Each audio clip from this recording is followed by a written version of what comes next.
So I want to start off this podcast by saying rest in peace, Kobe Bryant. And I just found out the news roughly a few minutes ago from some trainees as I was walking past the CQ desk. And, they were talking about someone's whereabouts and crashing in a helicopter in LA. And wait a minute, man. I'm not talking about Kobe Bryant, because he's the only person I've heard of that flies in a helicopter over traffic and stuff. So I had to turn around and ask him, man, who y'all talking about? Who passed? They said Kobe. I said, nah. It hit me, man. It hit me. And I'm sure it hit a lot of you guys. I think the interesting thing, man, is it's situations like this that hit people on a global scale. They're like a grim and harsh reminder of how fragile life is. But I will say that when you think of Kobe, right, you're naturally thinking about legacy. You're naturally thinking about legacy. Like what did he leave behind? Right? He had 2 daughters. He had a wife. Right? But if he didn't have them at all, Kobe still had a legacy based on his ability, based on his hard work, and based on his commitment to purpose. And that's how his legacy was built on hunger, right? The hunger factor. He stayed hungry. He got the name the Black Mamba because he stayed striking. So many stories have been told about him. So many stories about his ability. So many stories about his discipline, his will to win. Growing up, playing neighborhood basketball, I would hop that fence, go play on that huffy rim that you learn to dunk on, that slowly becomes an oval instead of a circle because the rim has fallen on his face so many times that the rim just keeps folding in, and now that circle is an oval after a year of balling on it and learning how to dunk. And I had a name. It was Kobe Jorvison, right?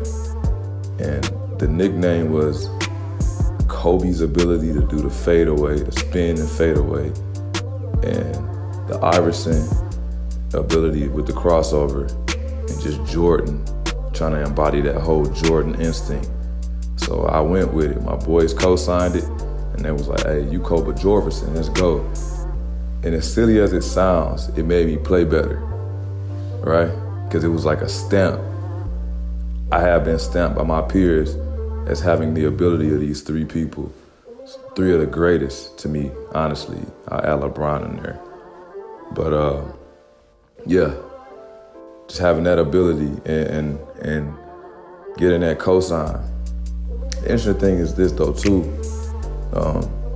When it comes to the memory of someone like Kobe Bryant, it makes you think about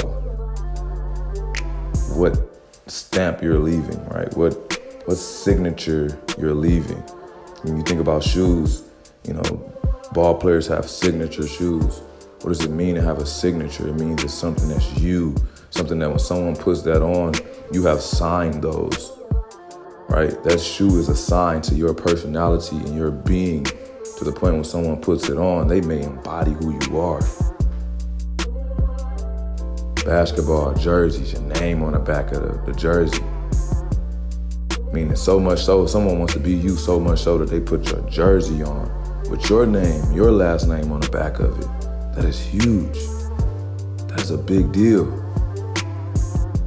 People ball up a piece of paper worldwide. We can all not speak the same language. But when it comes to Kobe Bryant, what happens when you ball that piece of paper up the little tin trash can is more than 5 feet away? What's happening? It could be 2 feet away. You going to shoot that ball, that paper ball into the basket. What you saying? Fade away. Kobe. You ain't saying LeBron. You ain't saying Iverson. You ain't saying Jordan. Kobe. He could be in another country and not speak the language, but everybody knows what that means, right? So I just want to take this time, man, and pay my condolences to somebody that definitely affected my childhood in a mighty way, in a very mighty way, man. I actually remember watching this last game a couple years back. staying up and seeing them drop that 60 ball. I forget who they were playing. I was gonna say the Bobcats, but I don't think that's who they were playing. But seeing them drop that 60 ball, man, in his very last game, that's just a beautiful thing to watch. And I never got to see him play in person, but I just want this to be a reminder that whatever it is that you're waiting on to do, just do it. Just do it.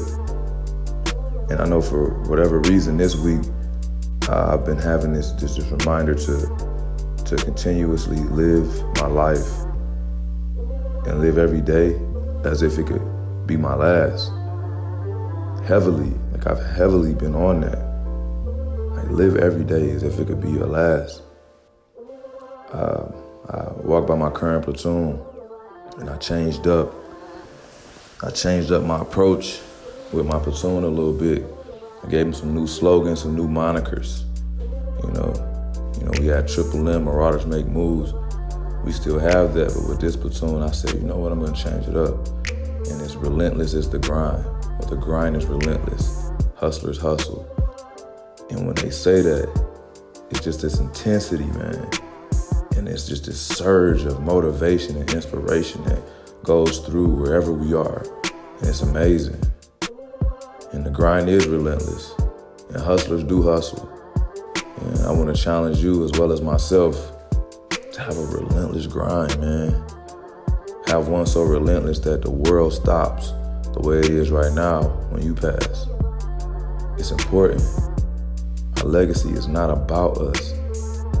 We're just used within it to paint a picture for people to be able to see what greatness could look like, what being used by God could look like, what applying yourself, applying your imagination and vision looks like. Your drive could give somebody hope, man. It could give somebody hope. I want you to remember that. Once again, my condolences to Kobe Bryant, and definitely pray for his family in a time of grieving. And don't forget to prepare. I love y'all. Peace.